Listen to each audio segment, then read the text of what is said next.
நம்ம வெஜ் பிரியாணி செய்யறதுக்கு எல்லாம் தயாராக இருக்குதுங்க. காய்கறி எல்லாம் கட் பண்ணி வச்சாச்சு. பாருங்கள் எவ்வளோ கலர்ஃபுல்லாக வந்து தேசிய கொடி மாதிரி எவ்வளோ சூப்பராக இருக்குது பார்த்தீங்களா. கேரட்டு, பீன்ஸு, அப்புறம் வந்து பட்டாணி, இது அப்புறம் நான் வந்து பார்த்தீங்கன்னா கொஞ்சம் சோயா வந்து ஊற வச்சுருக்கீங்க.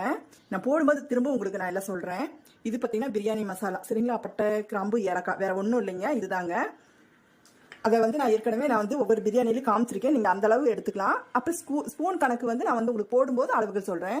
இது இஞ்சி பூண்டு மசாலா சரிங்களா. இது அரைச்சி வச்சாச்சு. இது வந்து ஆல்ரெடி எனக்கு இருந்துச்சுங்க, அதனால் ஸ்டோர் பண்ணி வச்சுருக்கேன். அதனால் இருந்தது, இல்லைன்னா உங்களுக்கு திரும்ப நான் காமிச்சிருப்பேன். இதில் 2 ஸ்பூன் போட்டுக்கலாம். இதனுடைய அளவு என்னன்னு பார்த்தீங்கன்னா 50 கிராம். அப்படி இல்லை உங்களுக்கு அது வந்து குழப்பமாக இருக்குது அப்படின்னா சம அளவு எடுத்துட்டு நீங்கள் அரைச்சிக்கோங்க. இஞ்சி பூண்டு 100 எடுத்தாலும் சரி, 50 கிராம் எடுத்தாலும் சரி. அதுலேருந்து 2 ஸ்பூன் சரிங்களா. இப்போ நான் வந்து 3/4 கிலோ அரிசி அளவுக்கு நான் வந்து போட போகிறேன். அதுக்கு வந்து 2 ஸ்பூன் தேவை. நீங்கள் அதை அந்த அளவுக்கு வந்து மெஷர் பண்ணிக்கலாம். ஓகேங்களா. அப்புறம் வந்து இது தாளிக்கிறதுக்கு எடுத்து வச்சுருக்கேன். இதையும் பார்த்துக்கலாம்.